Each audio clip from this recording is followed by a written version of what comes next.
কালকে তোর ফোনে দুটো আননোন নাম্বার থেকে ফোন এসছে, বল কে কে? লাস্টে কত কত? 12 আর 54। ও লাস্টে 12, ওই যে তুমি ফ্লিপকার্টে শাড়ি অর্ডার করছিলা না তাই। আর লাস্টে 54 ওইটা মিশোর, ওই যে তুমি মেকআপ বক্স অর্ডার করছিলা ওইটা। আচ্ছা ঠিক আছে, এবারের মতো বেঁচে গেলি।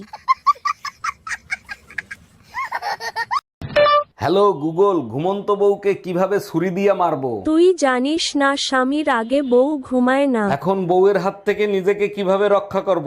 সেটা একমাত্র তোর বউ বলতে পারবে। কিভাবে মারতে হয় আমি তোকে শিখাবো, তুই শুধু একবার ঘুমা।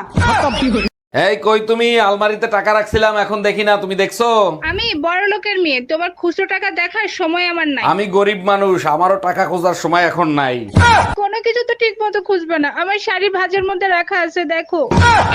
আমার মতো সুন্দর মেয়ে তুমি লাখেও একটা পাবা না, তোমার তো কপাল ভালো আমার মতো বউ পাইছো। বলো কি তাই নাকি? তোর 14 গোষ্ঠীর কপাল যা আমার মতো একটা জামাই পাইছোস। আমার কপালে পোড়া, তার জন্য তোমাদের দুইজনকে পাইছি। আজ থেকে সব মেরে মায়ের চোখে দেখবি। হ্যাঁ কিন্তু তাতে কি হবে? তাতে তো চরিত্রটা ঠিক হবে। ঠিক আছে, কিন্তু এতগুলো মা থাকলে আমার বাবার চরিত্রের কি হবে? হ্যাঁ বলো। আজ 2 মাস ধরে পার্লারে নিয়ে যেতে বলতেছি, কোনো কথা শোনো তুমি? পার্লারে নিয়ে যায়নি তার জন্য কান্না করতে হবে, এটা কোনো কথা? জানো আজ মা ভিডিও কল দিয়ে আমারে কি বলতেছে? ও আচ্ছা, তোমার মা তোমাকে বকা দিছে? আরে না, মা বলছে বুয়া আমার মেয়ের হাতে ফোনটা একটু দাও তো।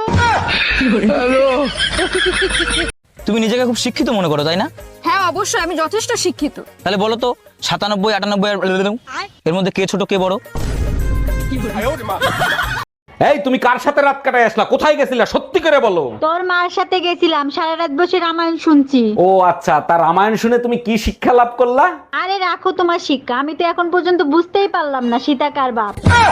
এই মহিলা আমারে শান্তিতে থাকতে দিল না। হ্যালো, শেষবারের মতো বলতেছি, তুমি কি আমার বাপের বাড়ি দিয়ে আসবা না ফ্যানের সাথে ঝুলবো? আচ্ছা শোনো, আলমারির উপরে দেখো শক্ত লাইলনের দড়ি আছে। জানো তো পুলিশ তারেই ধরে যার সাথে শেষবারের মতো কথা হয়। Hello, tata.